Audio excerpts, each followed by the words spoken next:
Imagine if stocks were high school students. Some are the rich and popular kids. Some are the nerds quietly making millions. Some, well, they're just barely surviving. Today we're breaking down different types of stocks, so you know which ones will make you rich or which ones will ruin your lunch money. Let's go.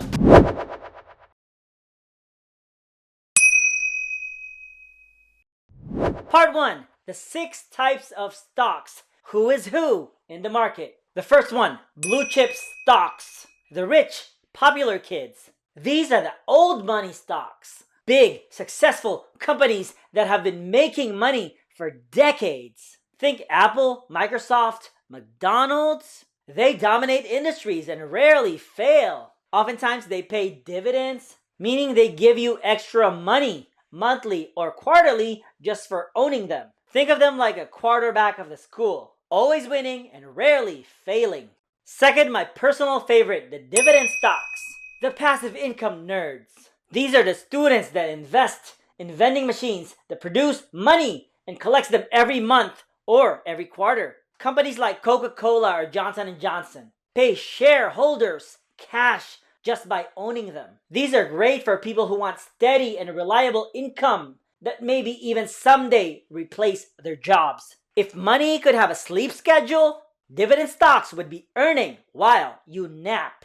Growth stocks, the wild innovators. These stocks don't care about paying dividends. They're all about fast growth. Think Tesla, Amazon, Nvidia, companies that reinvest money into expansion. They can skyrocket in value, but they can also crash hard. It's like that kid who starts a business in high school and either becomes a billionaire or drops out.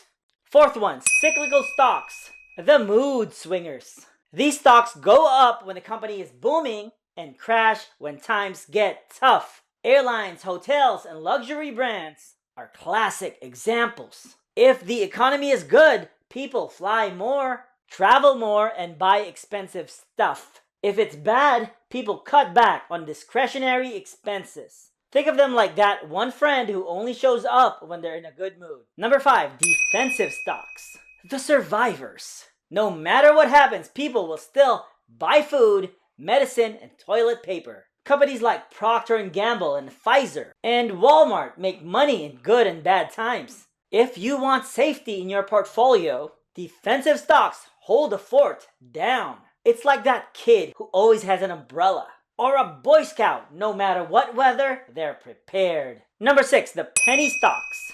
The lottery tickets. Stocks that cost less than $5 per share and can make or break you fast. Some people hit big, like early investors of Tesla and Amazon, but most lose money. Many penny stocks are from tiny, unproven companies. It's like that one kid who says, "I'm gonna be famous one day," and either becomes a billionaire or a meme. Part 2, the stock market sectors. Where do stocks belong? Stocks are divided into 11 main sectors, like subjects in school. Let's break it down. We got the financials, where we have the banks, credit card companies, insurance. Examples of these companies are JP Morgan, Bank of America, and Visa. And then we got the healthcare. Hospitals, drug companies, biotech, the big pharma, companies like Pfizer, Moderna, or CVS. And then we got the technology sector. We got computer companies, AI, social media, companies like Apple, Google, and Microsoft.